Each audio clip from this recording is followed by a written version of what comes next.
ಎಲ್ಲ ತಾಲೂಕು ಸಾರ್ವಜನಿಕ ಆಸ್ಪತ್ರೆಯಲ್ಲಿ ಇರ್ತಕ್ಕಂಥ ಎಲ್ಲ ನಮ್ಮ ವೈದ್ಯಕೀಯ ಸಿಬ್ಬಂದಿ ವರ್ಗದವರೇ, ಅದು ವೈದ್ಯ ಅಧಿಕಾರಿಗಳೇ ಹಾಗೂ ಎಲ್ಲ ಇಲ್ಲಿ ಇರ್ತಕ್ಕಂಥ ಎಲ್ಲ ನಮ್ಮ ತಾಲೂಕಿನಿಂದ ಬಂದಿರತಕ್ಕಂಥ ಎಲ್ಲ ನಮ್ಮ ರೋಗಿಗಳು ಹಾಗೂ ಸುಮಾರು ಜನ ನಮ್ಮ ರಾಮಚಂದ್ರಣ್ಣವರ ಅಭಿಮಾನಿ ಬಳಗದವರು ಹಾಗೂ ಎಲ್ಲ ನಮ್ಮ ಸಮಸ್ತ ಕಾಂಗ್ರೆಸ್ ಕಾರ್ಯಕರ್ತರು ಇವತ್ತು ಏನು ನಮ್ಮ ಜೊತೆಯಲ್ಲಿ ರಾಮಚಂದ್ರಣ್ಣವರು 55ನೇ ವರ್ಷದ ಹುಟ್ಟುಹಬ್ಬವನ್ನು ಇವತ್ತು ಸಾರ್ವಜನಿಕ ಆಸ್ಪತ್ರೆಯಲ್ಲಿ ಒಂದು ಏನು ಪೇಷಂಟ್ಸ್ ಇದ್ದಾರೆ ಏನು ಅವ್ರಿಗೆಲ್ಲ ಇವತ್ತು ಹಣ್ಣು ಹಂಪಲು ಕೊಡೋದ್ರ ಮೂಲಕ ಒಂದು ಸರಳವಾಗಿ ಒಂದು ಅರ್ಥಪೂರ್ಣವಾಗಿ ಇವತ್ತು ಆಚರಿಸ್ಬೇಕು ಅಂತ ಹೇಳ್ತಾ ಇದ್ದೀವಿ, ಮಾಡಬೇಕು ಅಂತ ಇವತ್ತು ನಾವೆಲ್ಲ ಅಭಿಮಾನಿಗಳು ಅಂದ್ಕೊಂಡ್ವಿ.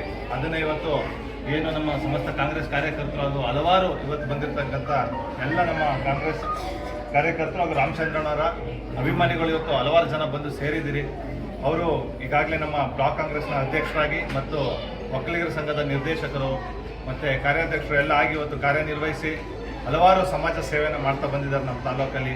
ಅವರು ಇದೇ ರೀತಿ ನಮ್ಮ ತಾಲೂಕಿಗೆ ಹಾಗೂ ಈ ಒಂದು ಜನರಿಗೆ ಸೇವೆಯನ್ನು ಮಾಡ್ತಾ ಹೋಗಲಿ. ಆ ಭಗವಂತ ಅವ್ರಿಗೆ ಇನ್ನೂ ಹೆಚ್ಚಿನ ಆರೋಗ್ಯವನ್ನು ಕೊಡಲಿ, ರಾಜಕೀಯವಾಗಿ ಅವ್ರಿಗೆ ಇನ್ನೂ ಹೆಚ್ಚಿನ ಶಕ್ತಿಯನ್ನು ಕೊಟ್ಟು ಸಾರ್ವಜನಿಕರಿಗೆ ಇನ್ನೂ ಅವ್ರ ಕೈಲಿ ಆದಷ್ಟು ಹೆಚ್ಚಿನ ಒಂದು ಸೇವೆ ಮಾಡ್ತಕ್ಕಂಥ ಅವಕಾಶನ ಕರುಣಿಸ್ತೀನಿ ಅಂತ ಹೇಳ್ತಾ ಇವತ್ತು ನಮ್ಮೆಲ್ಲರ ಪರವಾಗಿ ಜೊತೆಯಲ್ಲಿ ರಾಮಚಂದ್ರಣ್ಣವ್ರಿಗೆ ಹುಟ್ಟುಹಬ್ಬದ ಶುಭಾಶಯವನ್ನು ಕೋರ್ತಾ ಈಗ ಇದಾದ ನಂತರ ಈಗ ಇಲ್ಲಿರ್ತಕ್ಕಂಥ ರೋಗಿಗಳಿಗೆ ನಾವು ಅಭಿಮಾನಿಗಳೆಲ್ಲ ಸೇರಿ ಇವತ್ತು ಹಣ್ಣು ಹಂಪಲನ್ನ ಕೊಟ್ಟು ಒಂದು ಅವರ ಅರ್ಥಪೂರ್ಣವಾದ ಹುಟ್ಟುಹಬ್ಬವನ್ನು ಆಚರಿಸ್ತಾ ಇದ್ದೀವಿ. ಇಲ್ಲಿ ಈ ಕಾರ್ಯಕ್ರಮಕ್ಕೆ ಬಂದು ನಮ್ಮೆಲ್ಲರ ಜೊತೆ ಸೇರ್ಕೊಂಡಿರ್ತಕ್ಕಂಥ ಎಲ್ಲ ಅಭಿಮಾನಿಗಳಿಗೆ ಮತ್ತು ಕಾರ್ಯಕರ್ತರಿಗೆ ಈ ಮೂಲಕ ವಂದನೆಗಳನ್ನ ತಿಳಿಸ್ತೀವಿ.